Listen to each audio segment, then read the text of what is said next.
ravie d'être avec vous. En effet, une pensée pour Géraldine qui ne pourra pas être avec nous. Et puis, ravie d'accueillir nos 3 intervenants pour la table ronde. Je commence par toi, Maximin.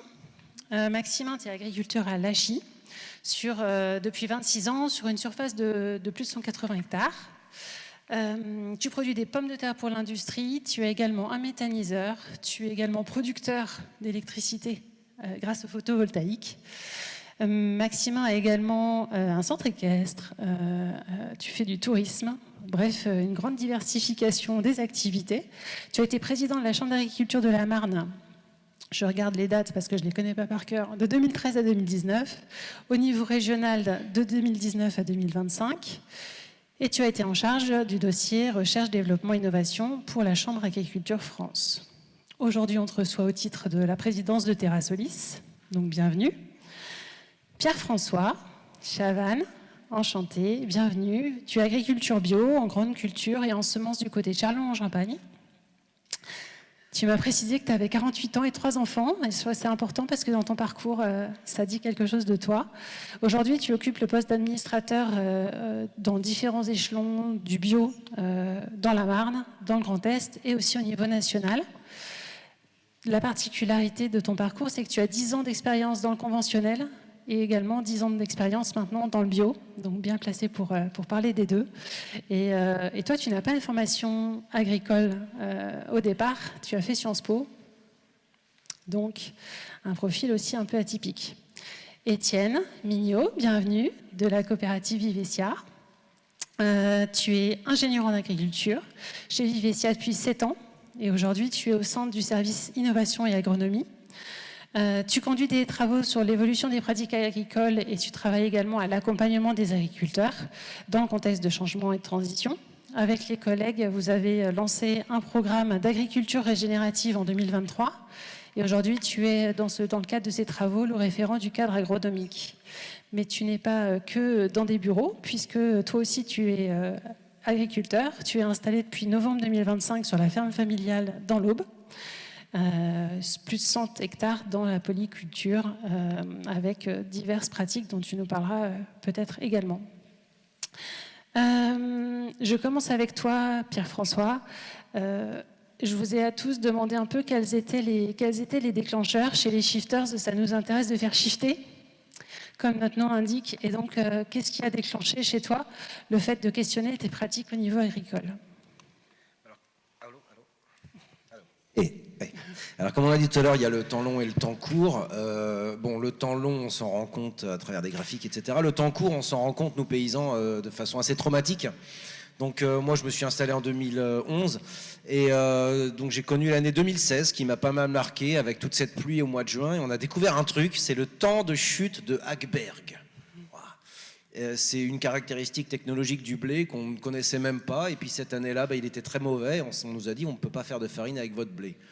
Ah la vache, donc on a du blé, on ne peut rien en faire. Ouf, angoisse. Il y a eu l'année 2021, avec un mois de juillet, donc nous c'est la saison des moissons, juillet, et il pleuvait tout le temps, quoi. Et il se trouve que c'est l'année où mon père a choisi une carrière de malade plutôt que de chef d'entreprise, et donc j'allais le voir à l'hôpital au mois de juillet, et il me demandait alors ça avance la moisson, puis je regardais la pluie tomber par la fenêtre, ça avance pas. Et moi j'avais pour la première fois en fait les 2 exploitations que nous faisions sur les épaules, il fallait gérer ça. 2021, j'en étais à me dire combien d'argent je sors du champ à l'heure. C'est pas telle culture est prioritaire sur une autre, c'est combien d'euros je sors à l'heure, et donc je vais là. Assez traumatique. Et puis sur 5 étés, on en a eu 3 d'humides. Donc quand on joue une bonne partie de son année à la moisson, ça devient compliqué. Du coup, tu n'as pas attendu que ça se passe, tu as développé des pratiques. Alors, c'est là que je vais avoir une petite casquette bio. Tous les paysans sont climato ou météo dépendants. En bio, on l'est encore plus. Par exemple, des exemples de désherbage. Ça sert à rien de gratouiller le sol. S'il repleut derrière, les herbes vont repiquer. On ne fera pas de désherbage sans des conditions sèches. La fertilisation. Nous, on met de l'engrais organique. C'est un engrais qui doit minéraliser pour être digeste par les plantes. Et cette minéralisation, elle dépend de la vie du sol, qui, elle, dépend de la température et de l'humidité du sol. Donc on est complètement dépendant du climat. Et en plus ici, alors on est en terre blanche, elle a des avantages, elle a aussi des inconvénients, c'est l'albédo. Vous savez, l'été, il vaut mieux s'habiller en blanc, l'hiver en noir. Bon, nous on a un sol qui reflète la chaleur du soleil, donc qui se réchauffe lentement au printemps. Ah bah pas de peau, c'est le moment où les plantes ont besoin de fertilité. Donc on est très climato-dépendant. Et alors comment on s'adapte? Il y a aussi donc la moisson. Alors pour ce qui va être du désherbage, on va dire qu'en bio en tout cas, on va essayer d'avoir un non-enherbement. Plutôt que de tout faire pour avoir des herbes. Par exemple, je prends un exemple, je vise personne, mais semer un blé début octobre, c'est l'assurance d'avoir des herbes. C'est la période où tout lève. Bon, nous en bio, si on sème début octobre, on est mort. Donc on va attendre un sol froid pour essayer de ne pas avoir d'herbe. Moi, je me remets au labour, malheureusement, mais ça permet de faire place nette quand même. Donc ça, c'est le genre de techniques d'évitement qui permettent de se dire, allez, je vais avoir moins d'herbes possible et le désherbage viendra en complément, si je peux le faire. L'année 2024 où il a plu tout le temps, moi en craie, j'ai réussi à faire un petit peu de désherbage, mais les gens en terre lourde m'ont regardé avec des yeux, ils n'ont pas sorti la RC-Tri de l'année. C'est quand même un problème. Pour ce qui est de la fertilisation, on va avoir plusieurs formes de fertilisants, plus ou moins rapides, plus ou moins réactifs. Et on va essayer d'avoir quelque chose qui débobine, comme on dit, au moment où la plante en a besoin. Pour ce qui est de la moisson, on peut s'adapter avec un peu de machinisme, notamment des endaineurs. C'est-à-dire, là, il y a une période, la culture est presque mûre, il y a une période de sec, allez, on endaine, on finit la maturité au sol un peu plus vite, et puis on ramasse ça, et puis c'est fait, quoi. On peut aussi développer des installations de séchage. Quand on récolte du grain pas tout à fait aux normes, ça permet de s'adapter. Ça, c'est du technosolutionnisme, malheureusement, pour ce qui est du court terme. On en est un petit peu là, quoi. Et après, on a aussi une technique qu'on fait en bio, qu'on ne fait pas en conventionnel parce que c'est pas trop compatible avec le désherbage chimique. Ce sont les cultures associées. Donc on va mettre, au lieu d'avoir une monoculture de blé dans le champ, on va mettre du blé plus du pois, par exemple. Après, qu'est-ce que l'année nous donnera? Point d'interrogation, mais on maximise les chances d'avoir un peu de biomasse de grains à la fin de l'année. Donc on fait plein de choses. Et moi, l'année dernière, j'ai même fait un essai paillage. Alors, on paille dans son jardin, dans son potager. J'ai fait un paillage sur 7 hectares. J'ai essayé de voir ce que ça pouvait faire, si c'était faisable, si ça marchait, etc. On en reparlera. Donc on essaie de s'adapter. Je pense à une chose, c'est qu'on ne peut plus chercher la maximisation en fonction d'un climat qui serait assez calibré. On va prendre des tôles tous les ans. Il faut qu'on arrive à avoir des réussites tous les ans pour que, bon an, mal an, il reste quelque chose, quoi. Je pense qu'il va falloir se faire à cette conduite d'exploitation, à cette conduite de notre métier. Après, l'adaptation, il n'y a pas besoin d'être paysan pour le savoir. Les paysans ont toujours dû faire face à la météo changeante, etc. Encore plus maintenant, à des phénomènes encore plus extrêmes, oui, ça c'est sûr. Merci. Je réagis juste sur quelque chose, j'en profite. Ce qui vient d'être dit, c'est intéressant du coup de parler de diversification des cultures sur le territoire, pour ne pas mettre les œufs dans le même panier. Ça voilà, c'est juste pour dire ça me paraissait extrêmement intéressant. La diversification fait partie des solutions. Et on a la chance ici de pouvoir faire beaucoup de cultures. Étienne, chez Vivescia, la prise de conscience, elle remonte également un peu. Est-ce que tu peux nous en parler, mais aussi peut-être faire un retour sur Vivescia en quelques chiffres? Oui, bien sûr. Je te laisse. Ouais, je veux bien. Déjà, bonjour à tout le monde. Effectivement, Vivescia, donc présentation très succincte, si tout le monde ne connaît pas. La carte en bas à gauche qui permet de se situer un petit peu. Donc, on est sur toute la région Champagne-Ardenne et départements limitrophes. On a une histoire coopérative qui remonte à plus d'un siècle maintenant. Et Vivescia s'est créé en 2012, mais c'est pas pour ça qu'on est reparti de zéro sur nos travaux. On a toujours eu un service agronomique innovation qui était poussé, notamment avec un club agriculture de conservation des sols qui existe depuis maintenant plus de 30 ans, dans lequel d'ailleurs l'animatrice actuelle est dans la salle. Donc on parle de tous ces sujets, association de culture. On s'inspire notamment du bio pour essayer de l'appliquer en conventionnel avec d'autres problématiques, mais d'autres solutions également. On travaille sur les couverts végétaux et on travaille tous ces sujets-là donc depuis très longtemps. Et ça s'est concrétisé donc en 2023. On a lancé un programme d'agriculture régénérative, on en parlera. Mais surtout en 2023, on a certifié notre stratégie climat de l'entreprise. On est une entreprise entreprise internationale, on est aussi actif dans plein de pays dans le monde, là où va avoir des industries, qu'elles soient notamment beaucoup de malteries, des maïseries, des moulins aussi de farine qui sont implantés aussi très localement, avec une grande majorité des céréales collectées sur la région Champagne-Ardenne qui sont transformées à moins de 300 km.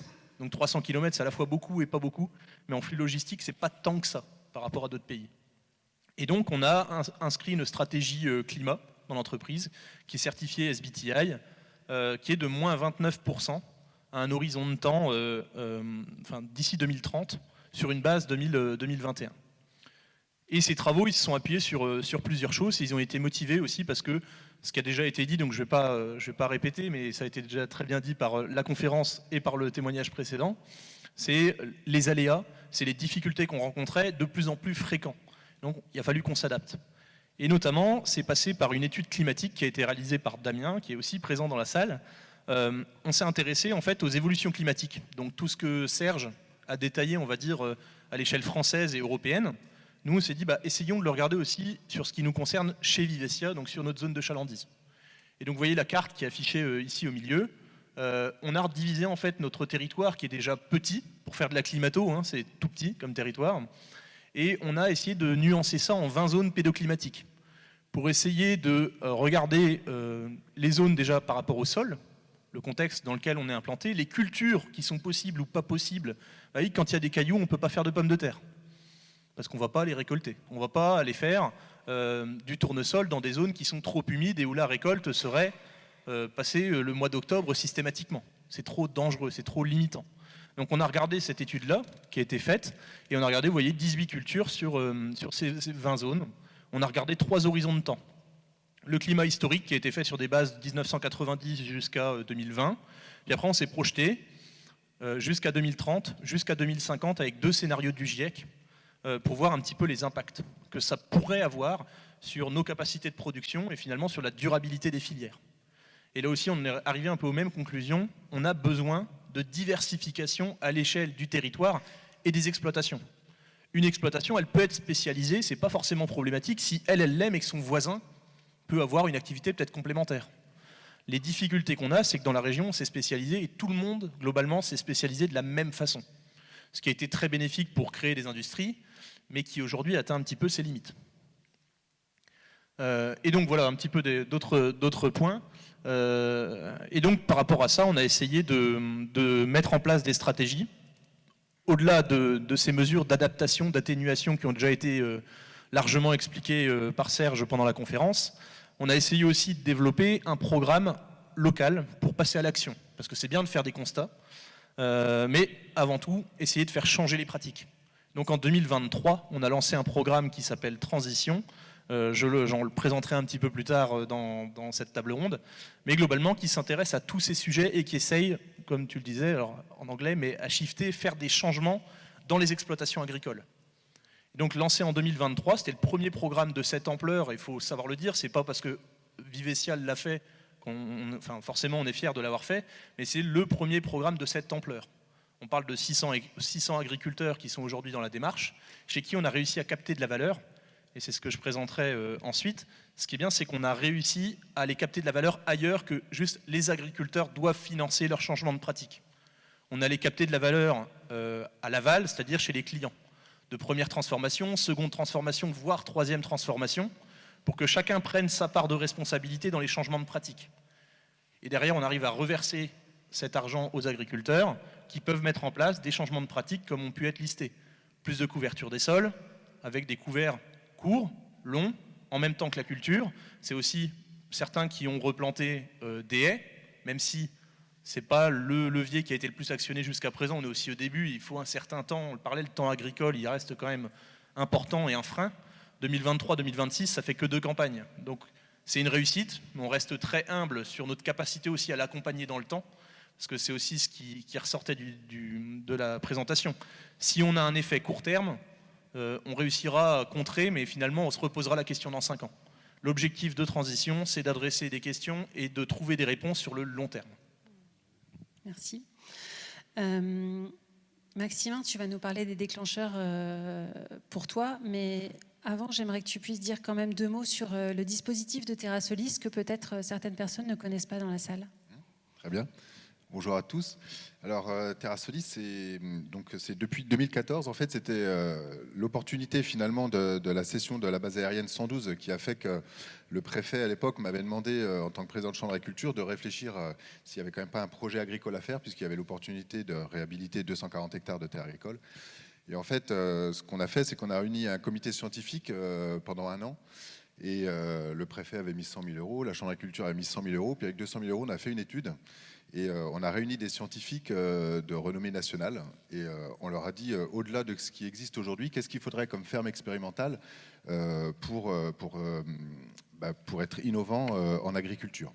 Et en fait, c'est le travail d'une année, en 2013, de ces scientifiques-là qui a abouti sur une réflexion qui dit que en fait, l'agriculture française, depuis l'après-guerre, elle s'est beaucoup organisée par silos. C'est-à-dire que vous avez eu, et par filières, donc la filière des céréales et puis l'institut des céréales, la filière des betteraves, l'institut de la betterave, la filière de la luzerne, des oléagineux.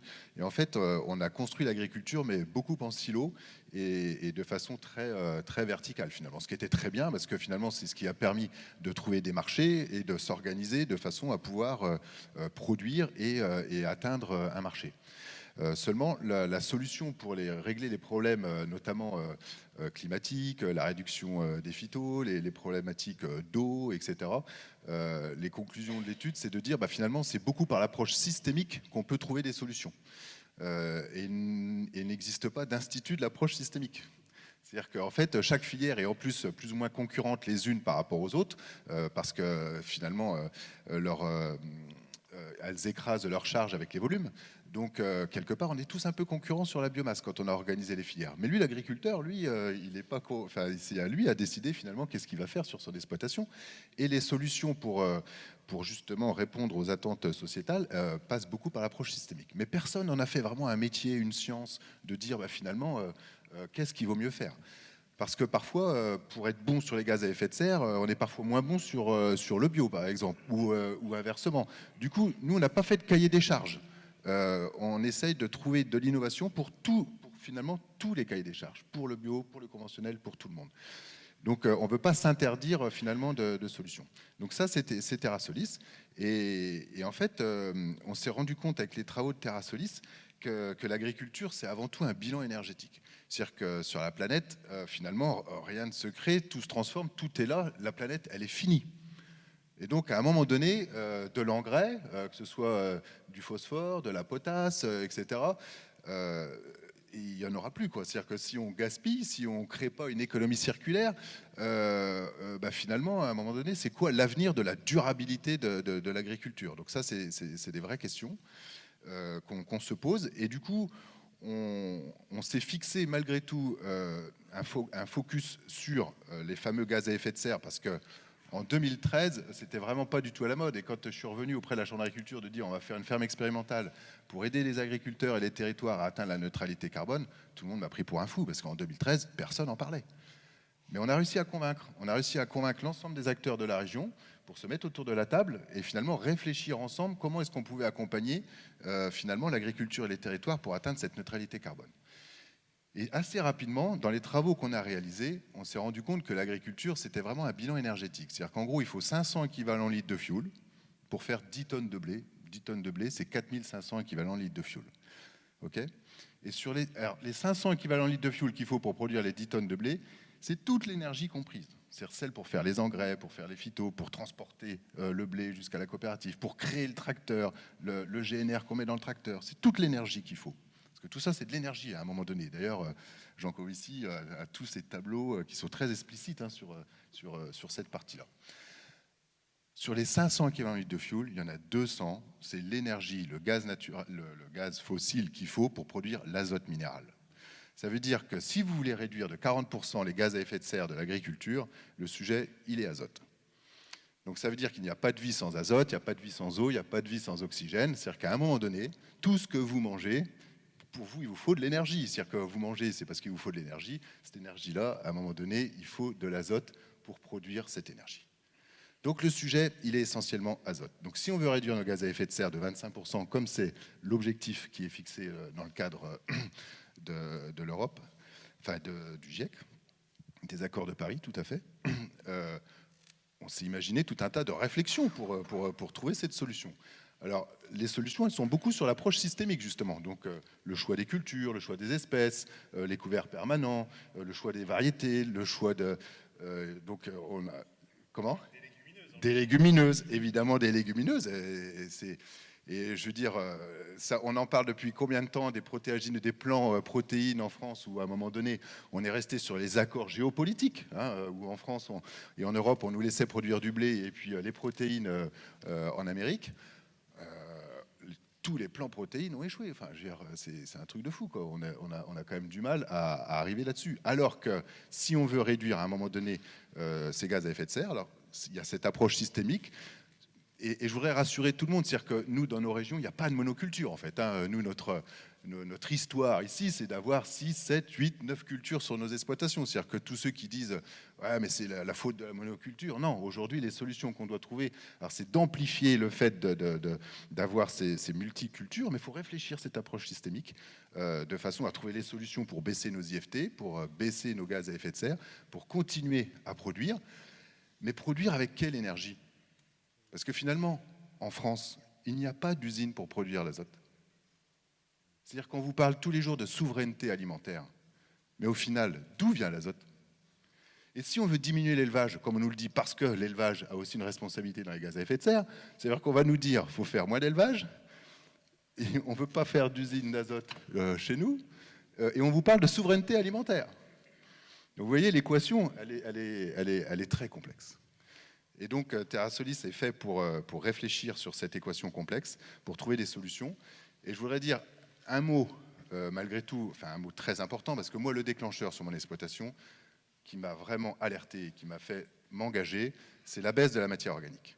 C'est-à-dire que moi, mon père, il avait des vaches laitières en 76, il y avait 3% de matière organique. Moi, j'ai repris la ferme en 99, il n'y avait plus que 2.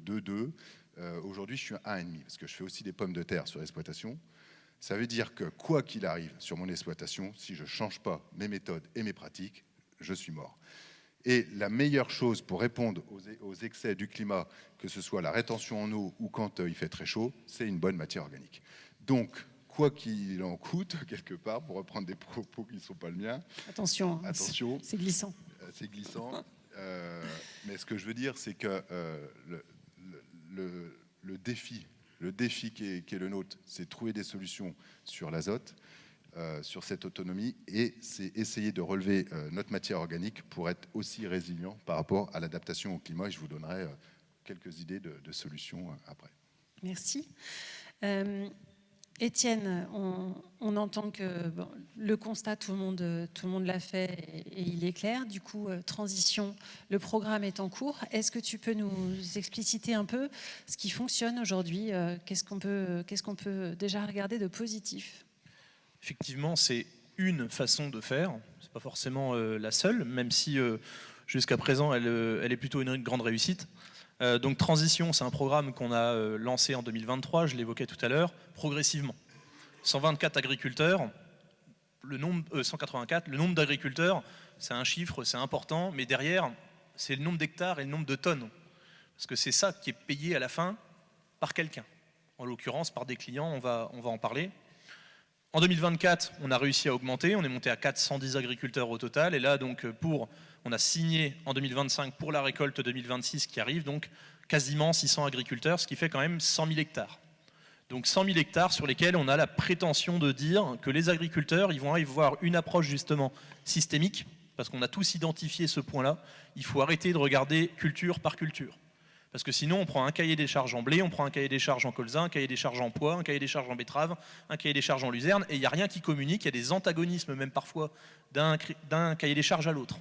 Donc ce qu'on a fait, c'est qu'on n'a pas fait de cahier des charges. On a fait un cadre agronomique qu'on a regardé et on évalue les agriculteurs sur 4 critères. 2 critères sur le sol, la durée de couverture.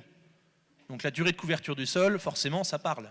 On vient d'en parler, que ce soit pour l'érosion, l'infiltration, réduire les impacts de l'eau, essayer de couvrir plus pour faire plus de photosynthèse, donc potentiellement stocker plus de carbone dans les sols, c'est le 2e critère, augmenter la quantité de carbone qu'on donne à manger à notre sol. De toutes les façons possibles, donc les engrais organiques, les couverts végétaux, les résidus de culture, etc., etc. 3e critère, les émissions de gaz à effet de serre. on arrive aujourd'hui à chiffrer sur ces 600 exploitations les émissions de gaz à effet de serre qui sont réalisées pour produire. Et le 4e critère aujourd'hui, c'est la biodiversité. Pourquoi? On l'a inscrit, de la même manière que le carbone, il y a 10 ans, on n'en parlait quasiment pas. La biodiversité, on en entend toujours parler un peu en toile de fond, mais pour nous, c'était important de le mettre sur un même pied d'égalité que les autres critères. Parce que oui, les GES, c'est une menace long terme, mais la biodiversité aussi. Et derrière cette biodiversité, il y a aussi tous les enjeux de l'eau, que ce soit sur la qualité et la quantité d'eau qui est utilisée en agriculture. Alors dans la région, c'était dit tout à l'heure, on n'irrigue quasiment pas. Donc sur la quantité, on va dire, c'est plus des questions qu'on se pose suite à nos résultats d'études climatiques, c'est de se dire, on a vu que l'eau allait quand même devenir un problème, même si aujourd'hui, ça ne l'est pas tant que ça l'est certaines années et de plus en plus fréquemment. Donc si on veut faire de l'adaptation, peut-être que l'irrigation va pouvoir peut-être prendre de l'ampleur. Mais comme c'était dit tout à l'heure, dans une juste mesure des choses. C'est pas de dire, il suffit d'irriguer. Non, parce que l'irrigation, elle a un impact à un autre moment sur la chaîne, sur le devenir de l'eau. Donc il faut intégrer ces questions-là, et on préfère se les poser dès maintenant quand on ne l'utilise pas, plutôt que de se les poser une fois que ce sera déjà nécessaire et mis en œuvre. Donc les 4 grands critères, voilà, la durée de couverture, le carbone qu'on donne à manger à notre sol pour le stocker, la réduction des émissions de gaz à effet de serre pour faire de l'atténuation, limiter les évolutions négatives, et l'eau, la biodiversité, pour être sûr qu'on intègre ces enjeux-là qui ne sont pas forcément traités directement par les 3 autres. Et donc aujourd'hui sur la répartition géographique, un point un agriculteur, vous voyez un petit peu toute la zone de chalandise sur laquelle on a ces actions favorables, on va dire, ou en tout cas pour réduire l'impact négatif au moins, c'est déjà un bon point de départ qu'on pourrait avoir. Ce qui est très nouveau dans notre démarche, c'est que globalement 90% du financement qui est fait, c'est fait par des industriels. Et c'est toute la liste de ceux que vous avez ici, donc il y a des noms qu'on connaît bien, très locaux, Tereos, on a nos propres installations, Grand Moulin de Paris, Caliséum, Malte Europe, qui sont nos outils de transformation industrielle. Vous voyez qu'il y a des grands noms très connus. Heineken, c'est de la 2e transformation. Donc c'est ce qui est intéressant, on engage toute la chaîne de valeur. On n'engage pas juste celui qui collecte l'orge de brasserie, la COP, on engage aussi celui qui va transformer cette orge en malt et celui qui va utiliser ce malt pour en faire de la bière. Comme ça, à chaque étape, on arrive à financer les changements de pratique côté agriculteur. Et c'est donc des objectifs de résultats et pas des objectifs de moyens. C'est aussi un des grands changements par rapport à des cahiers des charges où on restreint certains usages de phyto. On va obliger certaines variétés de blé, d'orge, etc. Nous, là-dessus, on ne s'engage pas trop. On dit, tant que tu arrives à tes objectifs de durée de couverture, de réduction d'émissions de gaz à effet de serre, objectifs de biodiversité et de stockage que tu donnes à manger à ton sol, tu as le droit à des primes. Et qui sont financés donc par tous ces gens-là. Donc c'est ce qui est bien, c'est ce qui était évoqué tout à l'heure, on arrive à faire financer ces changements par d'autres personnes que seulement les agriculteurs eux-mêmes. Et je vous disais 90%, parce qu'il y a 10% à peu près du programme qui est financé par l'État. Via la BPI, on a répondu à un appel à projet et on a donc été lauréat. Et notamment, les 10% de l'État, c'est globalement de la structuration. C'est qu'il faut, pour qu'il y ait des changements de pratiques chez les agriculteurs, il faut qu'il y ait des changements de pratiques chez nous. Parce que les technico-commerciaux, il ne faut pas qu'ils aient la même approche avec leurs agriculteurs. Il ne faut pas que les ingénieurs agronomes de l'équipe dont je fais partie, il faut qu'on intègre ces enjeux-là. On a aussi beaucoup structuré nos données data. Parce que pour piloter tout ça, il faut capter la donnée et savoir la lire. Et donc, c'est forcément des créations de postes. Donc, il y a aussi tous ces changements de pratiques qui sont structurels et ils prennent du temps. Ça tombe bien, le temps, en agricole, on sait ce que c'est, le temps long. Par contre, c'est ce qui est difficile, c'est de parler avec tous les clients. Parce qu'un client dans son usine, il change un paramètre le matin, le soir, il sait si c'était positif ou négatif. Et on essaye de les raccrocher, donc c'est de la salive, de la salive, de la salive, pour leur dire, un agriculteur, il change ses pratiques une année, il a les résultats l'année d'après, et on a parfois besoin de 6 à 8 mois pour être capable de calculer. Et encore là-dessus, il y a toujours l'incertitude du climat qui peut être de 20 à 60%. Donc pour en tirer des conclusions et dire à tout le monde, faites ça, vous ne vous planterez pas et vous gagnerez de l'argent tout en rendant service à la société, c'est compliqué. Donc c'est compliqué, mais jusqu'à présent, on y arrive chez Vivesia et pas que. C'est aussi un des grands gages de réussite qu'on a eu, c'est qu'on ne veut pas que cette démarche qui est locale, elle se restreigne et qu'elle soit que chez nous. On veut qu'elle fasse consensus et on veut que cette approche, elle soit partagée dans d'autres régions de France, voire à l'international. Et ça s'est concrétisé l'année dernière avec Noriap, une COP qui est moins connue dans la région, plutôt du nord de la France, qui a décidé de dupliquer ce programme transition chez eux. Et donc c'est une plus petite COP, ils engagent cette année, c'est pas affiché, 70 agriculteurs et l'objectif c'est de monter à 250. Et on est convaincu que d'autres coopératives vont monter dans le bateau. Et l'avantage de ça, c'est que ça nous donne du poids dans la discussion avec les industriels, parce qu'on parle le même langage. On a les mêmes approches systémiques qu'on adapte en fonction des régions, parce que forcément, ce n'est pas les mêmes cultures en Normandie et ici, donc on adapte les seuils, on adapte tout ça, mais on arrive à parler le même langage auprès des clients. Et donc, je ne peux rien dévoiler, ce sera aussi à la semaine prochaine, on va avoir de nouveaux acteurs, que ce soit industriels ou coopératifs, qui vont déployer ce programme-là chez eux bientôt. Donc c'est pour ça que c'est pour nous plutôt une réussite. Il y a la réussite, mais évidemment, comme dans tout projet, il y a des choses qui sont certainement un peu plus difficiles à gérer. Oui, il y a des difficultés. Alors, je ne l'avais pas présenté, mais je l'ai dit à l'oral, donc On vous fait l'avez. moins les slides sur les difficultés. Ouais. Les difficultés, parce que je la cache pour tout à l'heure, je crois. Les difficultés, principalement, on n'arrive pas à engager assez les clients. Aujourd'hui, je vous ai parlé de 600 agriculteurs dans la région qui sont partants. Il y en a d'ailleurs dans la salle. Je les salue. Je les remercie de la confiance, notamment pour ceux qui se sont lancés au départ. On a 600 agriculteurs dans la démarche. Il y en a encore 300 qui voudraient rentrer dans la démarche. Pourquoi on n'arrive pas à les faire rentrer aujourd'hui ? C'est pas qu'ils sont pas bons, c'est pas qu'on n'arriverait pas à les accompagner. C'est qu'économiquement, on n'a pas assez de clients qui achètent des tonnes en face. Parce que la grosse spécificité de notre programme, c'est donc qu'on va primer colza, blé, orge, maïs, pois et tournesol sur une même exploitation avec une seule démarche. Là où d'habitude, c'est contrat par contrat. Là où on a réussi un tour de force, c'est qu'on a une coopérative sucrière locale, Tereos, qui était emballée par le programme et qui s'est dit, nous aussi, on va primer chez les mêmes agriculteurs ceux qui font de la betterave sur leur exploitation.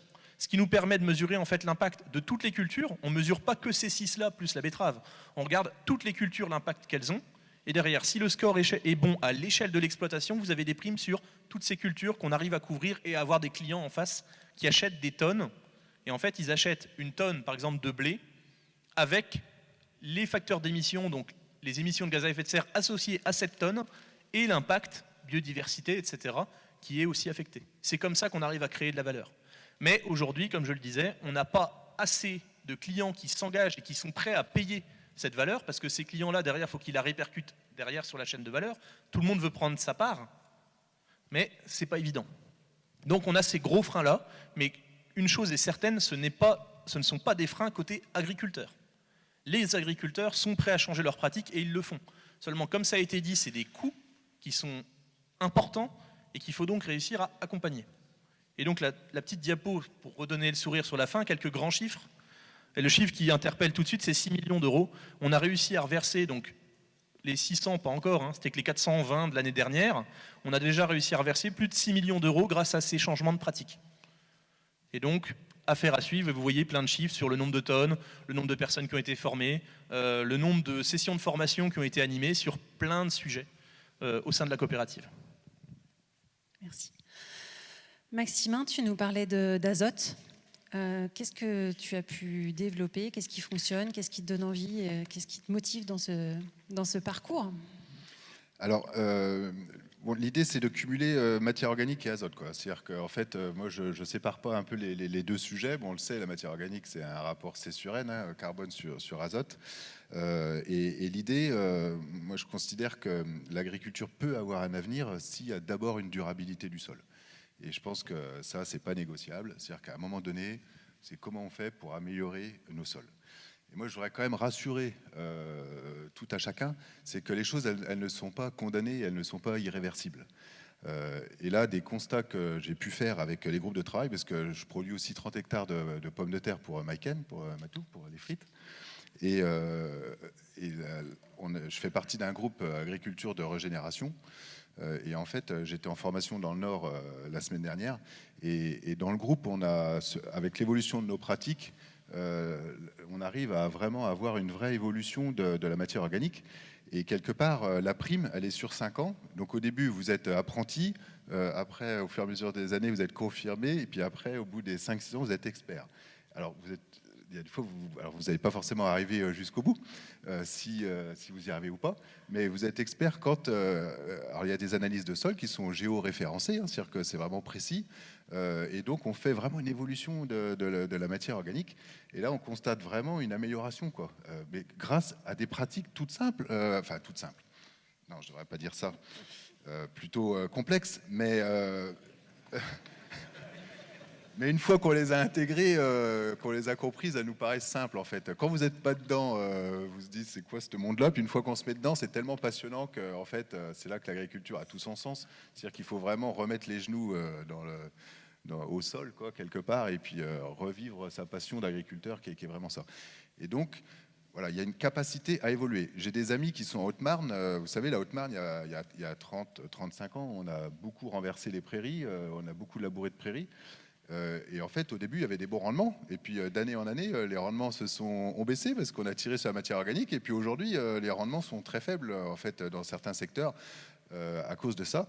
Et moi, j'ai des copains qui ont vraiment vu des différences de compétitivité entre éleveurs et non-éleveurs. Les mecs qui s'étaient à fond spécialisés, blé, orge, colza, en fait, ils voyaient leur rendement descendre. Et il y a 5-6 ans, il y a des copains, il était hors de question de refaire de l'élevage parce qu'à l'époque c'était pas la mode, hein, les poules pondeuses et les machins. Enfin, on n'était pas du tout comme aujourd'hui où quelque part il y a de nouveau un regain d'espoir sur l'élevage. Et du coup, il a fait un méthaniseur. Et en 50 ans, il a augmenté sa matière organique de 0,5 points. Et comme quoi, quelque part, les choses ne sont pas forcément condamnées. Donc, il peut avoir de l'espoir. Alors après, il faut bien faire les choses. C'est-à-dire que c'est comme tout. C'est-à-dire qu'il y a des règles à respecter, il y a des façons de travailler à respecter. Et puis, il y a des vrais enjeux à apprendre. Et tu l'as dit tout à l'heure, la matière organique, l'azote organique, c'est super compliqué. Déjà, le sol, c'est déjà vachement compliqué à comprendre comment est-ce qu'il fonctionne. Et je pense qu'on est même au balbutiement de comprendre comment fonctionne le sol, hein, entre les vitamines, les oligos, toute la complexité finalement de tout ça. Et enfin, quelque part, on cherche quelque part, parce qu'avant, finalement, c'était pas tant un sujet que ça, hein, et on n'était pas très aidés. Et moi, qui ai eu la chance d'avoir quelques responsabilités au national, selon les chercheurs que je voyais à l'INRA, les courants de pensée n'étaient pas les mêmes, hein. C'est-à-dire qu'ils sont 8000 là-dedans, et vous vous dites, tiens, je vais aller chercher l'info, je vais aller essayer de faire évoluer les choses. Et en fait, c'est comme dans toute société. C'est-à-dire qu'il y a beaucoup de gens qui se disent, bah, tiens, moi je pense ça. Puis vous avez un autre courant de pensée qui dit, ah ben non, c'est plutôt ça. Et nous, en tant qu'agriculteurs, en tant que, vous voyez, responsables, etc., c'est quand même pas évident de s'y retrouver. Parce que je pense qu'il faut remettre des moyens. Il faut remettre au service de l'agriculture et faire du lien entre la recherche et les agriculteurs pour pas que finalement certaines personnes soient un peu déracinées ou un peu hors sol par rapport à des évolutions de pratiques des agriculteurs.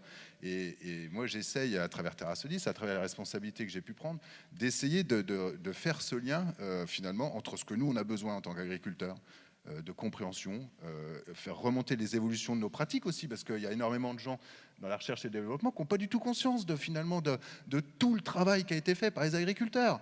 Parce qu'au final, les pratiques, elles ont énormément évolué depuis 15 ans. Et certaines personnes pensent qu'on travaille encore comme il y a 25 ans, alors que il y a enfin, je veux dire, on travaille plus du tout pareil pour la majorité des gens. Donc il faut refaire ce lien-là finalement. Et moi, je crois beaucoup finalement à l'intelligence collective. Parce que tout seul dans son coin, finalement, on n'a pas raison. C'est super compliqué. Et toutes les réunions d'échange qu'on peut faire entre agriculteurs, mais on gagne 10 ans parfois en une réunion, parce que il y a un collègue qui, lui, s'est cassé la gueule, s'est relevé, s'est recassé la gueule, s'est relevé, et il vous explique pourquoi, comment, quelle solution il a trouvé. Bah, ça vous évite déjà 3 gadins, quoi. Alors, c'est quand même intéressant, plutôt que de rester sur sa ferme. Donc moi, je crois en cette intelligence collective entre agriculteurs. Moi, je crois en cette intelligence collective entre filières, parce que je l'ai expliqué, l'approche, elle est beaucoup sur l'approche systémique, et on voit bien à travers le travail que vous faites, il y a aussi tout ce travail-là de filières, mais aussi jusqu'au consommateur, ce qui est vraiment intéressant. Et après, nous, c'est vrai, sur TerraSolis, on a répondu à un appel à projet sur lequel on est lauréat, hein, sur une grosse maquette financière, pour essayer de trouver des solutions en termes d'économie circulaire aussi, avec une des solutions, mais qui n'est pas la seule, hein, qui est absolument pas la seule, parce qu'il faut déjà optimiser les couverts, ce que j'ai dit tout à l'heure, mais qui est une des solutions où quand vous êtes céréalier et que vous n'avez pas forcément d'atelier d'élevage, est-ce que la méthanisation n'est pas justement une solution pour réfléchir le bouclage des cycles? Et donc l'idée c'est d'essayer de comprendre quels sont les équilibres du sol pour boucler les cycles, couvrir en permanence, essayer de gagner de l'autonomie en azote, réduire ses gaz à effet de serre. Et puis l'avantage c'est que quand vous vous plantez dans une culture, vous pouvez la mettre dans le méthaniseur du coup. Du coup elle a quand même une rentabilité économique. Parce que moi je suis quand même assez convaincu qu'il ne peut difficilement avoir de compétitivité environnementale si vous n'avez pas de compétitivité économique. Et moi ce qui m'a frappé sur les cartes que tu as présentées, c'est finalement qu'on va avoir des concurrents qui vont avoir une compétitivité économique énorme. C'est-à-dire que la Russie, quand vous faites les tonnes que vous voyez qu'ils vont faire là, je vous rassure que le coût à la tonne, il ne sera pas le même que chez nous. Hein. Donc dans les solutions, ce qu'il faut quand même se rapporter, c'est quels moyens je donne à l'agriculture pour qu'à un moment donné, elle puisse avoir une souveraineté alimentaire qui ait une compétitivité environnementale, j'ai commencé par là, qui est incontournable parce que de toute façon, le sol n'est pas négociable et la qualité de notre produit, et le fait de pouvoir produire de la souveraineté alimentaire qui puisse être neutre en carbone, parce que c'est quand même ça l'objectif, et d'avoir une compétitivité économique. Et moi, je pense que nous, en tant qu'agriculteurs et territoires, et ce qu'on essaye de faire, même à travers des réunions comme aujourd'hui, c'est finalement de se retrouver sur un projet. Parce que quand vous allez avoir des compétitivités qui vont être telles dans le monde entier, moi, c'est ma vision, c'est qu'il faut se serrer les coudes sur un territoire, et il faut trouver la solution entre un gisement d'un territoire, parce que sur un territoire, il y a des contextes climatiques qui font que c'est telle production qui va bien passer ici, donc il y a un gisement approprié, et des fois à 5 km près, c'est plus le même, hein, entre du bois, du machin, enfin, donc il faut bien réfléchir son gisement, et puis il faut réfléchir son usage. Et à un moment donné, est-ce qu'on ne peut pas mettre un peu plus les gens en relation entre le gisement et l'usage? Alors sur Terra Solis, pour la petite blague, on va essayer, mais avec les petits moyens qu'on a, d'aller au bout du projet. C'est-à-dire que quand on a décidé de céder une partie de la base 112 pour faire les studios de cinéma, mon rêve, ce serait qu'il y ait une partie de l'énergie qu'on produise avec l'agriculture qui serve au cinéma pour faire les premières séries neutres en carbone. Et montrer que finalement l'agriculture, c'est aussi une solution pour les services, et qu'en fait, l'un et l'autre sur un territoire, eh ben, on est indispensable à l'un et l'autre. Merci. Je rajoute un petit grain de sel des shifters qui dirait qu'on fait face à la double contrainte carbone, c'est-à-dire qu'on a la problématique des émissions carbone dans l'atmosphère, mais on est aussi face à la problématique de l'épuisement des ressources fossiles, et que ce sujet de souveraineté et de non-dépendance aux énergies fossiles, notamment à partir des engrais, ça reste un sujet, et il y a une grande inconnue sur comment la Russie notamment va pouvoir continuer avec des ressources en gaz qui vont diminuer. Pierre-François, le bio c'est difficile, le bio c'est la galère, c'est ce qu'on entend partout, et chez toi, parce que tu n'as pas l'air d'être tant en galère que ça. Non, alors, déjà aujourd'hui, la problématique, le thème aujourd'hui cet après-midi, c'est le climat. Donc en bio, il y a la problématique produits phytosanitaires. Bon, aujourd'hui, c'est pas le sujet, c'est le climat. Alors, bon, c'est juste pour préciser, je suis là sous cet angle-là. Alors, le bio, c'est compliqué. Vous savez, c'est pas plus compliqué que le conventionnel en ce moment. Je pense qu'il n'y a pas grand monde pour dire le contraire aujourd'hui. Non. On a eu une traversée du désert avec en fait, il y a un truc qui marche bien en bio, c'est que on trouve quand même des gens pour mettre un peu les moyens sur leur alimentation, pour mettre un petit quelque chose en plus quand ils s'achètent à manger. Ça vaut le coup de le dire, parce qu'on a un tel effondrement du budget alimentaire depuis je sais pas quand, que bon, ça fait du bien de le dire. Alors c'est sûr qu'avec le contexte d'inflation lié à la guerre en Ukraine, il y a eu un petit ralentissement. Et la bio en France, vous savez, il y avait deux courbes qui étaient parallèles, et c'était sympa. Alors ça montait très fort, donc on se disait, c'est abrupt. Donc la courbe de la production et la courbe de la consommation. Et puis avec l'inflation, les courbes se sont croisées, et c'est la théorie de King. S'il y a 50 kilos de patates en trop sur le marché, le prix s'effondre. S'il en manque 50 kilos, le prix s'envole, donc c'est exponentiel. Donc c'est vrai qu'on a eu une traversée du désert de 3 ans avec des prix. Alors je parle en grande culture, chaque filière a sa vie. Mais en grande culture, je vais vous dire, je vais faire rêver beaucoup de monde. On vendait notre blé 500 € tonne, c'est quand même bien. Même quand on prend une gamelle, on gagne de l'argent, c'est bien quoi. Le paysan, il dort bien. Et puis on est tombé à 270 € tonne. Et là, c'est presque une division par 2. Et là, ça bouclait plus du tout la boucle. Donc, bon, on a eu cette période-là. Là, ça a l'air de vouloir repartir. Donc, bon, c'est quand même une chose qui, vous savez bien tous, hein, la matière première, elle représente rien dans le prix final, rien. Et rajouter quelques centimes à droite à gauche, ça peut sauver des professions, des secteurs, des régions, des filières. Donc en bio, c'est ce qu'on fait. On est capable d'aller valoriser auprès d'un consommateur peut-être averti, auprès des pouvoirs publics aujourd'hui, parce que la loi Egalim s'applique de mieux en mieux ou de moins en moins mal. C'est normal que ça mette du temps à décoller. Donc voilà, on est capable d'aller chercher, de dire, on a des produits, on vous vend qui sont un petit peu plus sains, etc. que d'autres, certainement, mais on vous vend surtout un mode de production. Un mode de production qui ne laisse pas de traces. Et ça, c'est important. On va laisser les champs dans l'état dans lequel on les a trouvés, voire mieux. Bon, c'est ça la bio, quoi. C'est un mode de production. Et on est capable de le valoriser auprès d'un certain public. Bon, il y a ce qui va bien, et il y a des choses qui sont un peu plus compliquées. Il y a sans doute un peu plus de travail. Alors je connais certaines personnes de l'Assemblée qui diront le contraire, ou qu'il n'y en a en tout cas pas plus, mais il y a un peu plus de travail, c'est vrai. Alors déjà, on fait nos semences, bon, on n'est pas obligé, hein, mais c'est un peu de boulot. On a des récoltes qui sont un petit peu moins propres, donc on a parfois du travail post-moisson, hein, de stabiliser des tas. Alors nous, on a, au niveau infrastructure et logistique, il n'y a pas de silo bio, il y en a très peu. Quand j'étais en conventionnel, j'étais dans le champ, on moissonnait, remplissais ma benne, j'allais la vider au silo et hop, je revenais dans le champ. C'était vachement simple. Bon, bio, c'est terminé, ça. Faut poser sa production dans un coin du hangar, faut avoir de la place, il faut stabiliser son tas. Donc, bon, un peu de ventilation, un peu de tout ça, etc. Bon, il y a des trucs un peu plus compliqués, mais je vois beaucoup d'agriculteurs qui disent, moi, je fais pas de bio parce que j'ai pas le niveau. Mais en fait, nous, en bio, c'est pas beaucoup plus compliqué, surtout qu'on a pas de solution, donc on a moins de problèmes. S'il y a un insecte qui est là, on le regarde. On se demande pas, zut, alors c'est quel produit déjà, à quelle dose, à quel stade, à quelle heure. C'est presque plus simple en fait, quoi. Non, c'est un peu plus compliqué dans l'anticipation.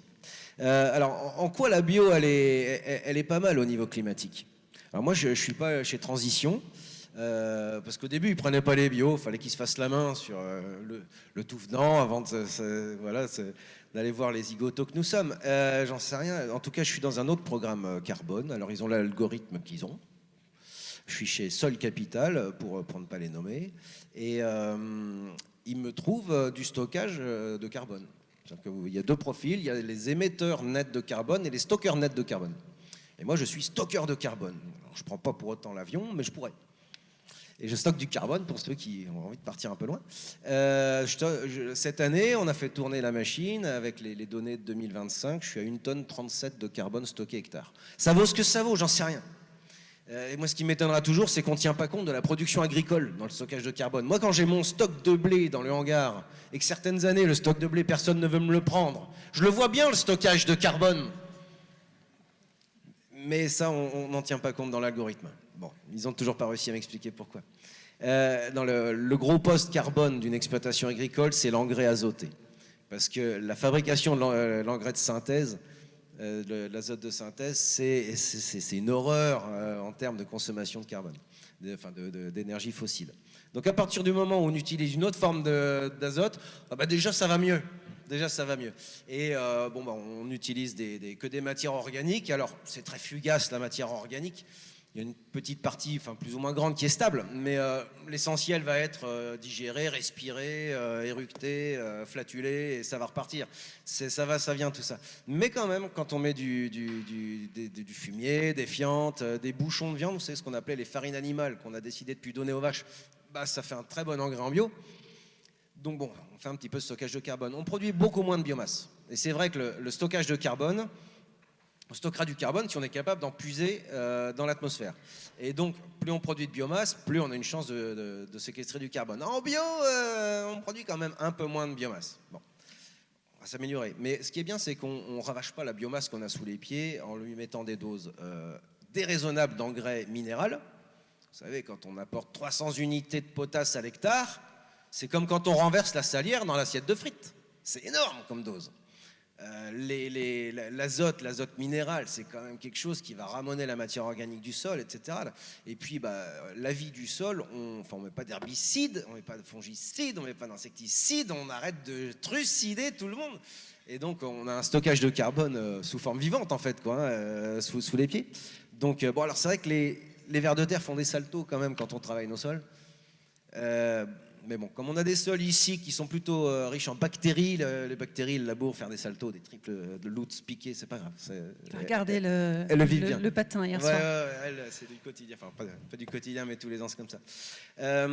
Il y a un truc qui va bien aussi, c'est que comme en bio, on n'a plus tous les artifices qu'on peut avoir en conventionnel, et je parle artifice, on revoit ce qui se passe de façon spontanée en fait dans la nature. L'agriculture, c'est à la rencontre de l'homme et de la nature. Et en fait, on arrivait, je l'ai connu en conventionnel, on arrive à une agriculture qui est tellement sophistiquée, on ne sait plus trop ce qui se serait passé si on ne l'avait pas fait. Et c'est là qu'on revoit par exemple la place de la luzerne dans une rotation. Les blés de luzerne, donc on a une tête de rotation qui est basée sur la luzerne, surtout dans la région on a la chance d'avoir une industrie de la luzerne importante. Ça se sent quoi, et quand on a des champs qui arrivent en fin de fertilité, ça se sent aussi quoi. Et donc c'est là aussi qu'on manque de relais de légumineuses en milieu de rotation, et c'est là que les légumineuses, les protéagineux ont une place à jouer. Mais alors qu'est-ce que c'est aléatoire comme production, et puis comme c'est pas payé au niveau du risque, ça c'est rageant quoi. Mais bon, je vais faire un tout petit peu de sentimentalisme. Il n'y a pas de femmes ici, alors je pense qu'il faut qu'on assume notre côté féminin. Il n'y a pas de femmes autour de cette table ronde. Il y en a une, elle anime, bon ça va, c'est celle qui décide. C'est les postes de direction. Ouais. Non, je sais ça dans ma présentation, j'ai 48 ans, j'ai 3 enfants. Je t'ai pas dit pourquoi je disais ça. Alors, je me suis fait plaisir, j'ai fait des enfants. Et puis j'observe l'état du monde, et là je me dis, mais je suis pas dans la merde maintenant. Hein. On a pas mal ravagé le monde. Alors les schémas de Jancovici le montrent bien. Ça va de plus en plus vite. Hein. On a une révolution industrielle qui a commencé à bien attaquer, et puis bon, voilà, ça va très fort, très vite. Donc aujourd'hui, je peux vous dire, moi, il n'y a rien d'autre qui compte. Les enfants, c'est quand même vraiment ce qu'il y a de plus important, le reste c'est du loisir, quoi. C'est presque ça. Donc ouais, la bio c'est pas facile, ouais, l'agronomie c'est pas facile, c'est pas les techniques qui sont difficiles, c'est les changements de pratiques qui sont difficiles. Le changement est toujours vécu comme un deuil, c'est humain, c'est ça qui rend les choses difficiles. Et donc j'y crois, je me bats, et je continuerai à le faire, parce que voilà, vis-à-vis des seules personnes à qui j'aurai des comptes à rendre dans 20 ou 30 ans, je me dois de faire ça. Petite parenthèse, on devrait arrêter de voter pour des gens qui n'ont pas d'enfants. C'est quoi leur notion de l'avenir, leur notion du sens des responsabilités? Bon. On a période préélectorale. Et je termine juste sur un truc. Moi, ce que je trouve de plus sympa en bio, c'est qu'on est au début d'une aventure agronomique. Quand en conventionnel, j'avais l'impression qu'on était un peu au bout. Et ça, je crois que chez tous les bios, c'est un vrai bonheur. Je crois que l'aventure, c'est le bon terme pour les décennies qu'on aborde. Juste un rappel, vous avez tous parlé du sol. Le sol, c'est 60% de la biomasse de la Terre. Donc entre les racines des arbres et tout ce qui se passe en dessous, on ne le voit pas, mais en fait, il y a beaucoup de choses qui s'y passent. Serge, on a entendu pas mal de choses de la part de nos 3 intervenants. Comment tu voudrais réagir à ce qui marche pas? Alors, je vais faire une confidence. Avant de venir, souvent quand je me rapproche de Châlons en Champagne, j'ai toujours peur d'aborder certains sujets, notamment la diversification, qui ont été abordés par les 3, hein, notamment la présence de l'arbre, qui ont été un petit peu moins abordés pour la présence de l'arbre, notamment certaines adaptations sur les temporalités long terme, le court terme. La réduction des gaz à effet de serre a été abordée également, tout comme la biomasse, ce qui est un petit peu moins dans mes scopes de compétences sur la réduction de gaz à effet de serre. Je sais que les shifters le font beaucoup. Moi, je suis plus sur l'impact du changement climatique sur la production. Donc, c'est bien que vous avez complété. On a parlé beaucoup d'approches systémiques de souveraineté alimentaire. J'en avais parlé aussi. D'irrigation, couverture des sols également. Et souvent, quand je vais dans des régions agricoles qui sont dites intensives ou parfois on dit industrielles ou plein d'autres termes, j'ai l'impression d'être un peu en ovni. Je ne sais pas sur quel public je vais tomber. Je me dis, est-ce que j'aborde ce sujet? Comment je l'aborde? Comment ils vont le prendre? Et là, je suis content parce qu'en fait, c'est vous qui les avez abordés, ces sujets. C'est pas moi. Enfin, je l'ai abordé avant un peu. J'ai pris un peu des pincettes. Je ne sais pas si vous avez remarqué à certains moments. Mais je suis content du coup que les acteurs du territoire se bougent sur ces différentes... sur la durabilité du sol aussi. On a parlé beaucoup du sol et c'est cool. Enfin, voilà. C'est bien que ça ne vienne pas de moi forcément et que ça vienne des acteurs du territoire. Donc, je suis vachement surpris. Alors du coup, j'ai envie de croire en l'intelligence collective, comme tu disais, l'intelligence des agriculteurs. Alors pour autant, faut aller plus loin. Hein. Alors je sais que dans les gens qui sont souvent, quand il y a des gens qui viennent à mes conférences, quand il y a des gens qui viennent à vos tables rondes également, quand il y a des gens qui viennent aux shifters, ce sont des personnes qui sont déjà en réalité dans le processus, qui sont convaincues. Une partie ne l'est pas, elle vient par curiosité, elle découvre, ça lui donne des idées, elle évolue. Mais c'est pour ça que je dis qu'il faut aller plus loin. Parce qu'en fait, on est bien entre nous là. Mais il y a les autres. Et il y a les autres sur le territoire qui font partie du territoire. Alors, on a parlé des enfants. Moi aussi, j'ai 3 enfants. C'est pas toujours un bonheur. Hein. C'était un petit peu enjolivé, mais ils doivent pas avoir le même âge, je pense. Ils doivent être plus âgés les tiens, parce que les miens, voilà. Le plus petit a 2 ans, note de la rédaction. Et bon, c'est quand même un plaisir, on est d'accord, enfin, ça dépend de l'heure. Et du coup, j'aimerais qu'on parle d'héritage.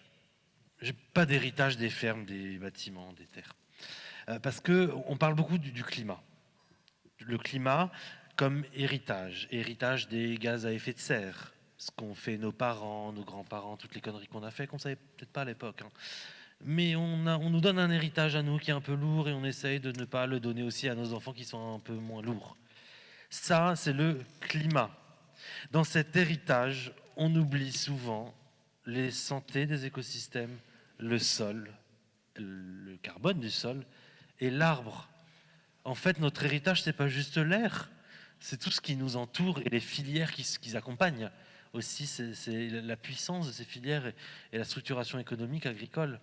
On se concentre beaucoup sur l'air, mais on oublie le sol, l'arbre, les filières et l'agriculture au final.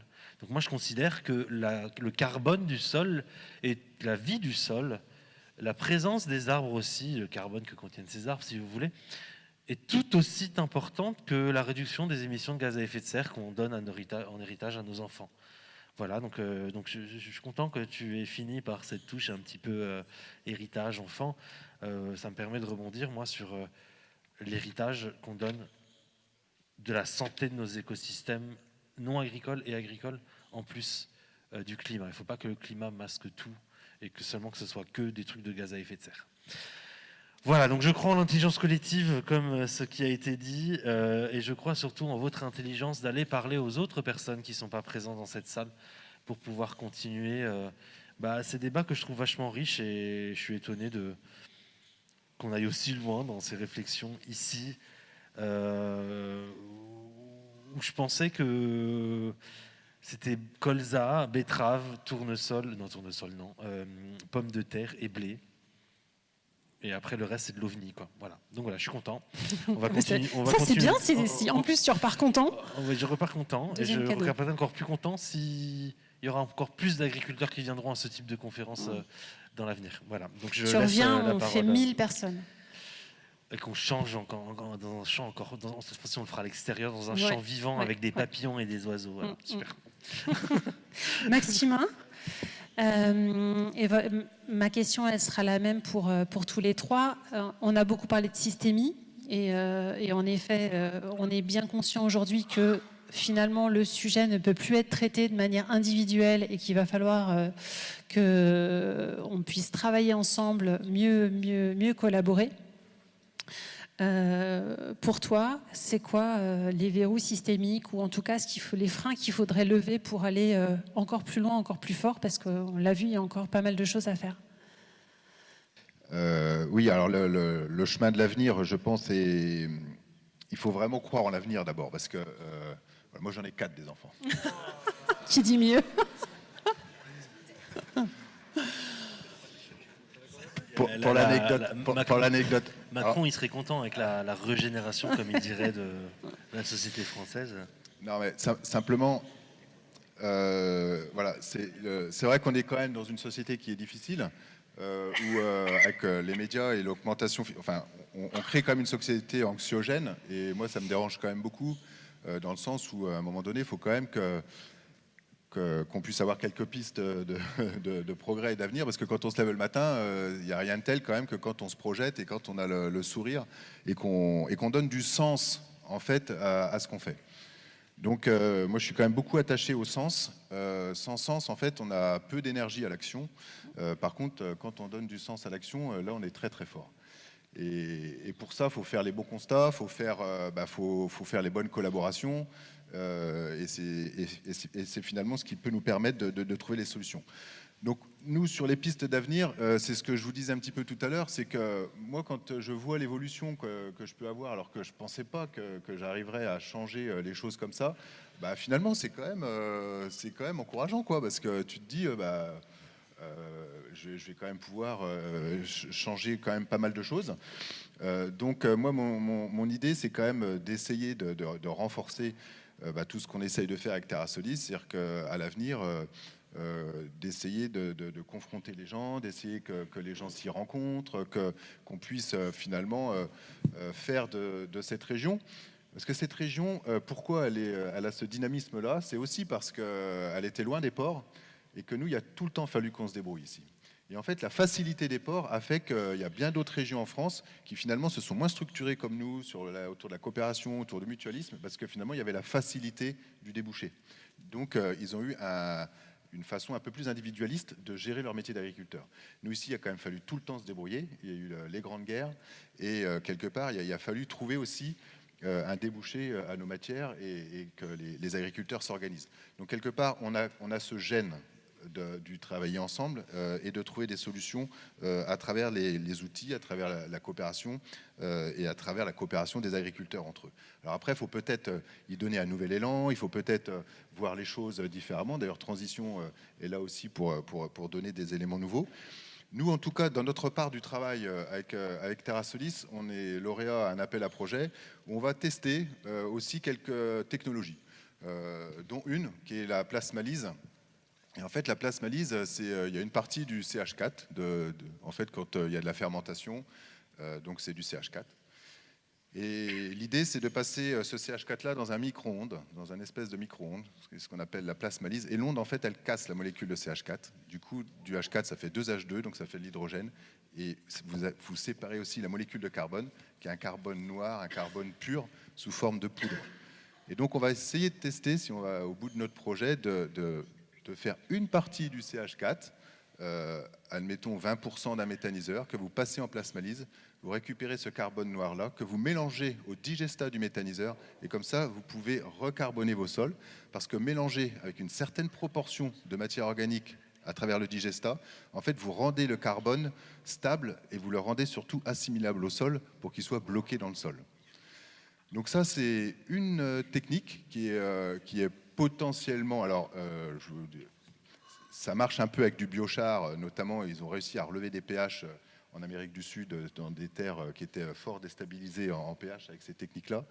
Mais en fait, là, le carbone noir, c'est pas du tout un biochar, c'est un carbone pur, noir. L'avantage, c'est que vous êtes puits de carbone, là, pour le coup, et que si vous relevez, si vous arrivez à stocker du carbone comme ça, c'est un peu un carbone mort. On connaît ça dans la Champagne, hein, c'est-à-dire que dans les 5% de matière organique, il y en a 3 qui est finalement une matière organique plus ou moins morte. Pourtant, elle a ce rôle de rétention en eau et de pouvoir justement faire un petit peu l'effet éponge en eau. Et ben finalement, si on arrive à capter ce carbone-là et à le remettre au sol avec la matière organique, on va augmenter cette partie de carbone un peu inerte, mais qui a quand même un rôle sur la rétention et qui joue son rôle de puits de carbone et de rétention en eau. Donc c'est une des pistes qui peut être avancée à travers de la technologie.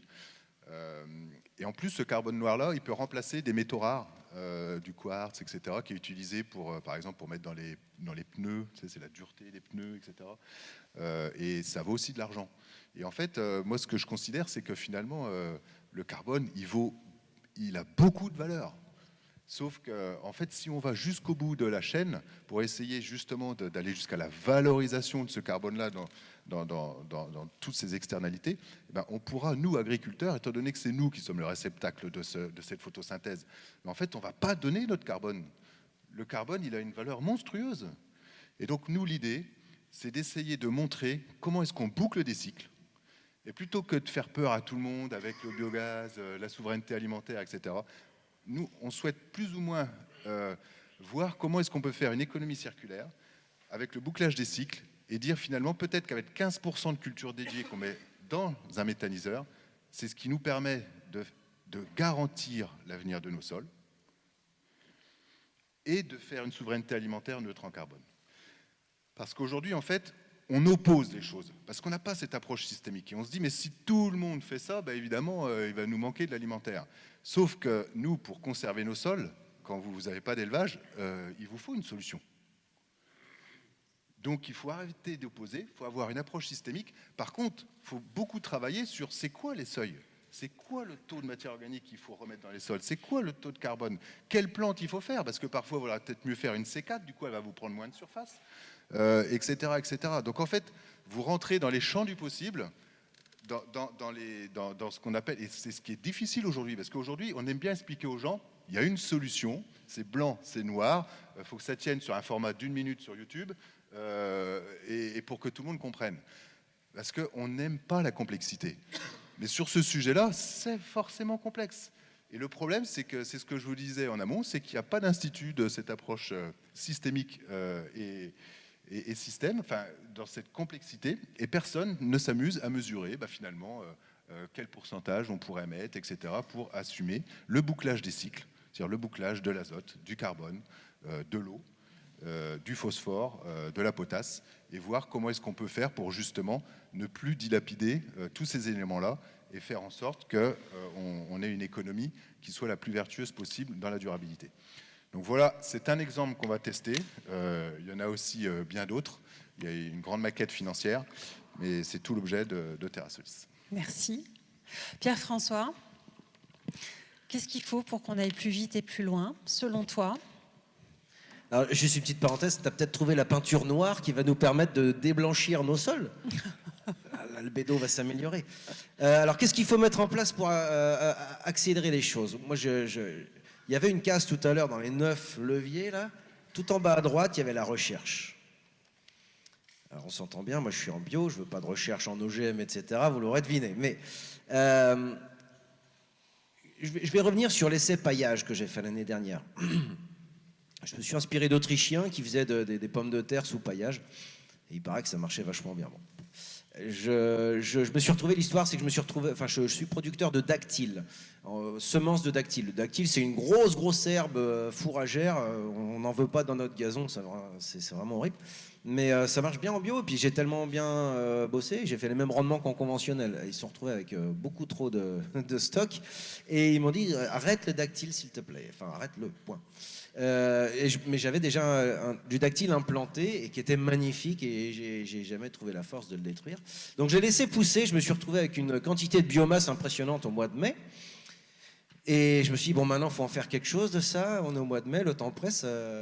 Et je me suis dit, bah, tiens, je vais tenter l'essai paillage. Alors, je l'avais senti un petit peu avant, et j'étais allé frapper à quelques portes, parce que moi, paysan, je suis le maillon faible de la chaîne.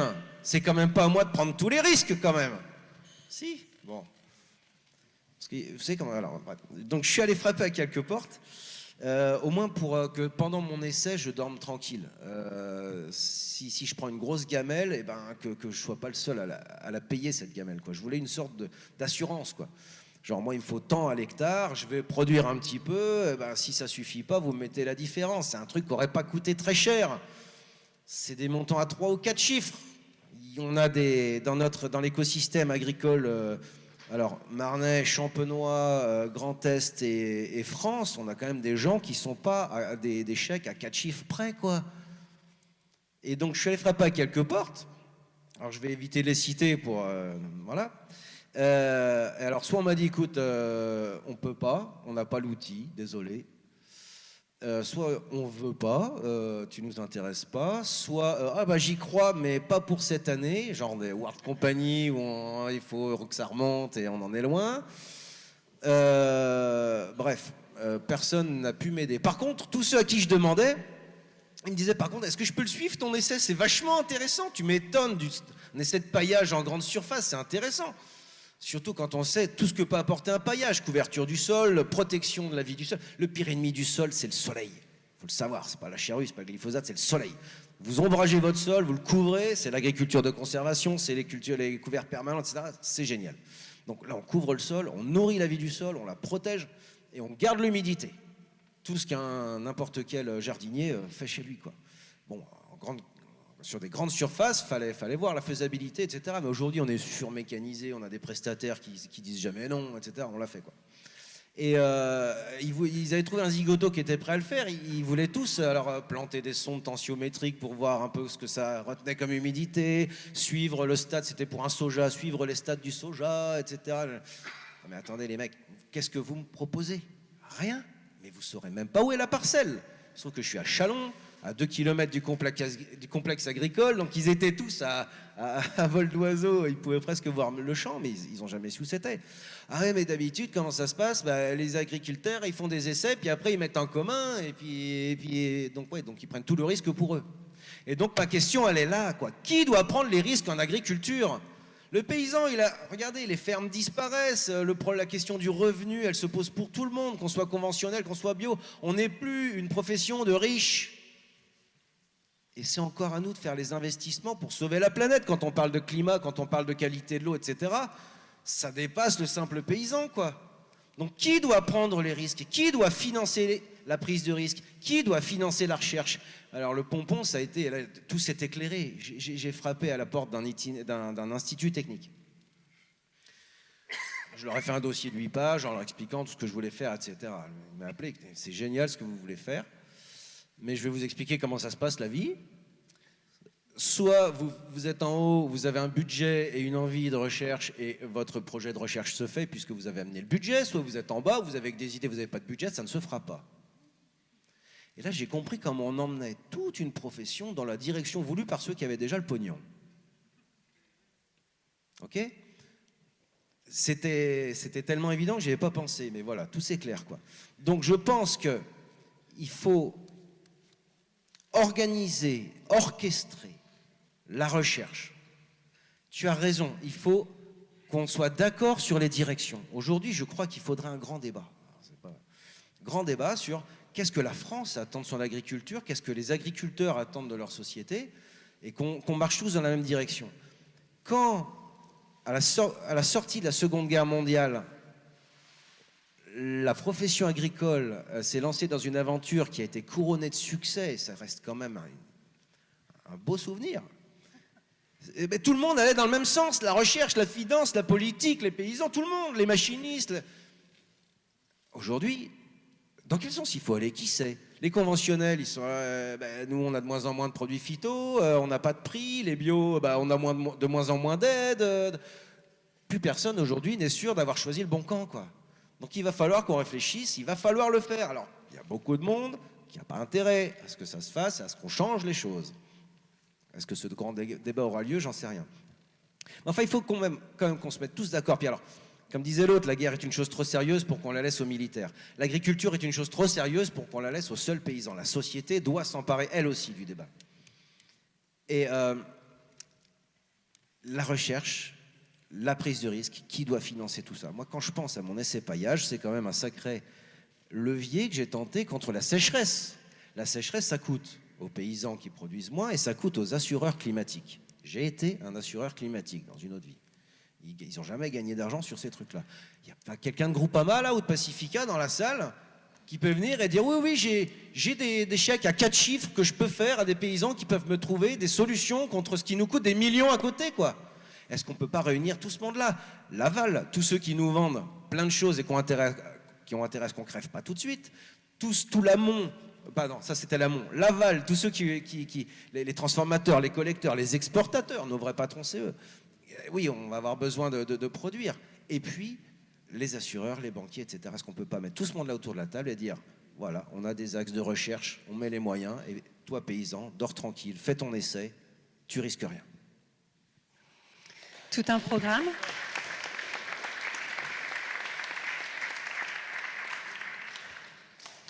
Juste peut-être 10 secondes. On est sous l'ère du Trumpisme et aujourd'hui, le climat, le monde entier recommence à s'en BLC et on n'arrive plus à vendre les crédits carbone. Et c'est con parce que c'était un moyen de financer la recherche quand même. Et la prise de risque. Étienne, toi aussi, quand on a préparé la table ronde, tu me parlais de chaîne de valeur dans les verrous systémiques. Oui, je pense que c'est ce qui ressort des 3 témoignages, même de tous les 5. Ce qu'on peut porter en message cet après-midi, c'est la prise de risque, elle ne doit pas dépendre de l'agriculteur. Transition, on a réussi à trouver une façon de le faire, mais comme ça a été dit tout à l'heure, on est limité sur le nombre. Alors ça reste élevé, hein, je n'ai pas dit, mais en gros, c'est quasiment 20% de la collecte qu'on arrive à valoriser de cette façon-là.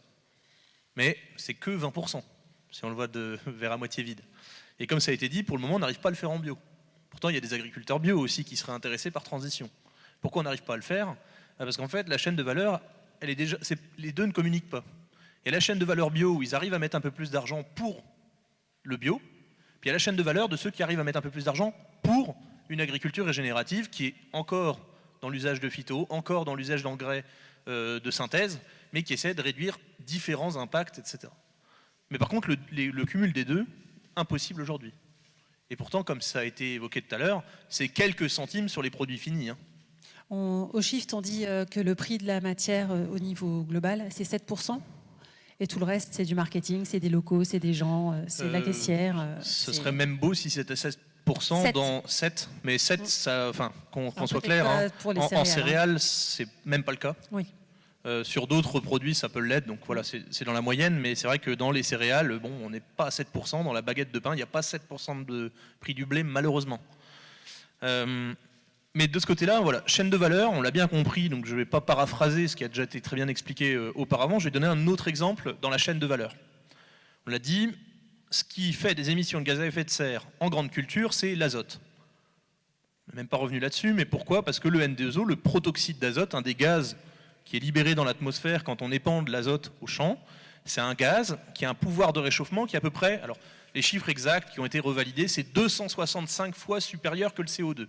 Donc quand on émet 1 kg équivalent en gaz de N2O, c'est comme si on avait émis 265 kg de CO2. Dans la région, il n'y a pas d'élevage.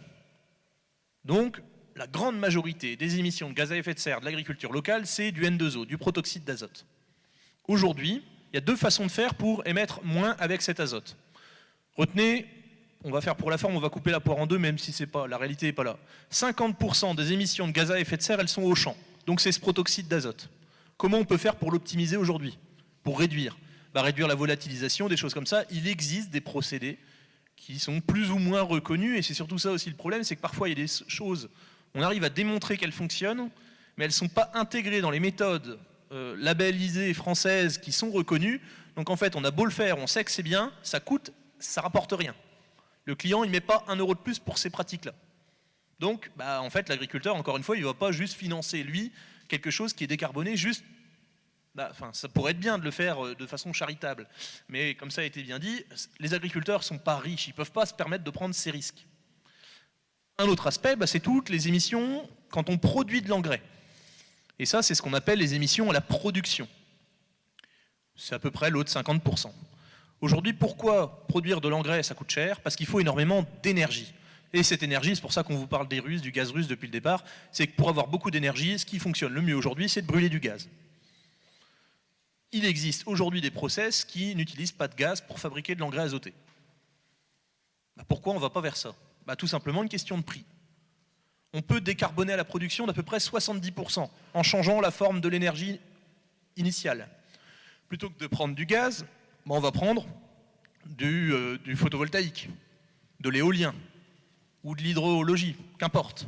On remplace une forme qui émet énormément de gaz à effet de serre par quelque chose qui est plus neutre. On arrive à réduire de 70% les émissions à la production. Donc 70% de 50%, hein, vous êtes à peu près sur déjà 20% hein, qu'on peut réduire en bilan global émissions de gaz à effet de serre. 20%, c'est les objectifs quasiment hein, des accords de Paris, on a 25. Nous, à la COP, on s'est fixé 29%. Pourquoi est-ce que ce n'est pas fait alors que la technologie existe? Simplement parce que ça coûte une fortune. Et donc, le bilan carbone ne permet pas, et même nous, avec notre démarche, on arrive à reverser, les moyennes, ça fait un peu moins de 100 € de l'hectare de reverser aux agriculteurs. Même avec ces primes-là qu'on arrive à les capter dans la valeur, on n'est pas du tout dans l'usage de ces pratiques-là. On n'arrive même pas à utiliser ces engrais à l'échelle de 2%. Donc c'est pour dire les sommes qu'il faudrait investir ou qu'il faudrait donner comme moyen aux agriculteurs pour pouvoir financer toutes ces choses-là. Donc tous ensemble, et ce sera un peu mon mot de conclusion, c'est il faut être acteur, déjà nous au sein de la pièce, et puis d'en parler avec les autres, effectivement, de sensibiliser sur le fait que le chiffre de 7%, il doit faire peur aujourd'hui. Pourquoi il n'y a que 7% qui va pour payer la matière dans tout ce qu'on consomme? Pourquoi est-ce qu'on paye de moins en moins notre alimentation? Certains diront que c'est une bonne chose, parce que ça veut dire que la dépendance et que tout le monde arrive à se nourrir, donc c'est plutôt bon signe. On peut le voir de ce côté-là, et de l'autre, c'est de se rendre compte que ce qu'on est en train de manger, c'est ce que les gens ne produisent pas en France. Donc, sur lesquels on ne peut pas du tout légiférer sur des méthodes de production, etc.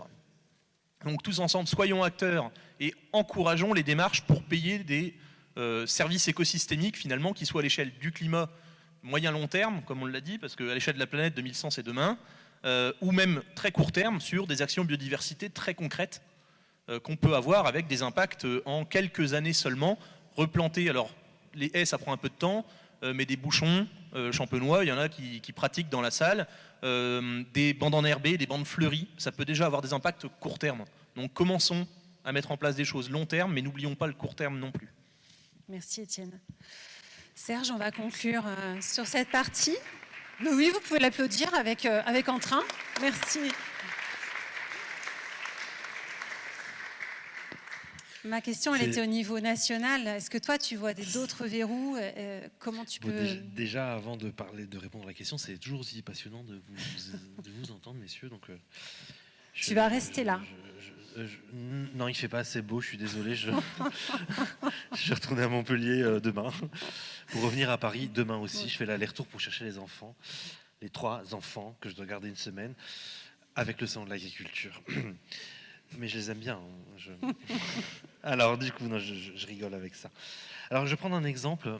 Je vais rebondir sur... Vous verrez au fil de l'exemple, je vais rebondir sur toutes les interventions. Je prends l'exemple de la pistache de Cavaillon, qui est quelque chose que vous ne connaissez peut-être pas encore ici. À Cavaillon, ça commence à être connu. C'est-à-dire qu'il y a des agriculteurs, il y a un moment, ils se sont dit que l'abricot ou la vigne qu'ils avaient sur leur parcelle ne produisait plus assez pour leur permettre de vivre. Parce que la vigne, soit c'était trop de sécheresse, le prix, le vin ne se vendait plus très bien, mais aussi le goût du vin avec le taux d'alcool qui augmente n'était plus très bon. Ou soit l'abricot qui fleurissait trop tôt et qui n'arrêtait pas de geler tous les ans et ça produisait rien. Donc il y a un moment, ils se sont dit, bon, je vais enlever l'abricot, je vais enlever la vigne, je vais mettre de la pistache. Parce que la pistache, elle est cool, elle fleurit 2 semaines plus tard que l'abricot. La pistache, elle est cool parce qu'elle résiste vraiment beaucoup à la sécheresse et aux fortes températures. Donc ça résout 3 problèmes à la fois. Donc qu'est-ce qui s'est passé? Les agriculteurs ont enlevé une culture qui leur permettait de gagner un peu. Un peu moins qu'avant, mais un peu quand même. Donc ils ont enlevé une culture, donc c'est une perte économique sur plusieurs années, le temps que la nouvelle culture produise quelque chose. Ensuite, ils ont acheté le matériel végétal. Ensuite, ils l'ont planté avec tous les travaux agricoles qui vont en parallèle. Ensuite, ils ont investi dans du matériel de séchage, salage, ensachage, packaging, vente. Ils ont fait ça tout seuls. Ça veut dire que c'est l'agriculteur tout seul qui a pris le risque économique de transformer et de faire l'héritage à nos enfants sur plusieurs générations de cette nouvelle filière. Un héritage qu'il va donner à nos enfants. Pour moi, c'est plutôt nous qui devrons le payer pour améliorer l'héritage qu'on donne à nos enfants. Eh ben non, c'est lui qui a pris le risque et qui le prend encore. Parce que derrière, il faut faire des AOC, des IGP. Alors on commence à leur expliquer comment faire des cahiers de charges, comme si on avait que ça à faire, de faire des cahiers de charges pour ça. Derrière, moi j'aimerais que ce soit aussi toute l'intermédiaire. Alors du coup, on l'a vu avec Vivesia, du coup il y avait, alors je me rappelle plus toutes les entreprises qu'il y avait, mais ça c'est super. Je trouve que c'est rare que j'entende ça, que on investisse pour la transformation, parce qu'il faut pas oublier que les industries agroalimentaires et Vivesia dépendent des agriculteurs aussi. Donc si les agriculteurs vont pas bien, bah vous aussi vous allez bien. Donc vous n'allez pas bien. Donc c'est à vous aussi d'aider toute cette filière.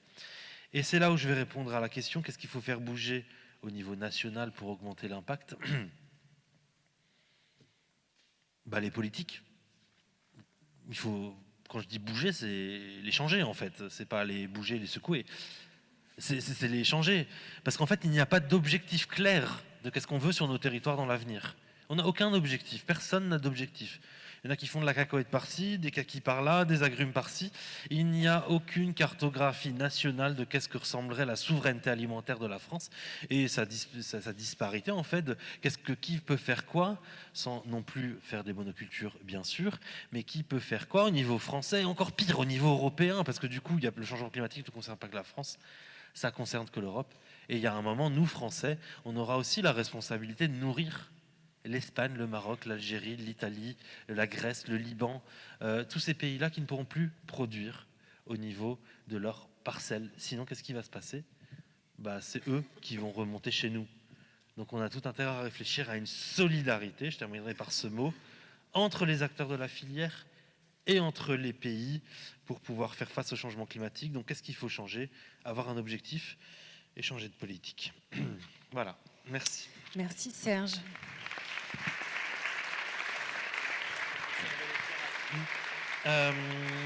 Juste un truc, bon, il y a la réserve électorale, mais bon, on va pas parler de politique maintenant, mais si jamais Jean Covici va être ministre de l'énergie, je serai ministre de l'agriculture. Ah, voilà. La team.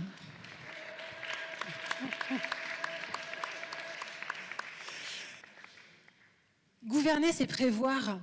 Donc ça revient sur ton sujet d'anticiper. C'est anticiper, voilà. Voilà, C'est donc gouverner. le premier mot c'est qui anticiper. finira comme le dernier.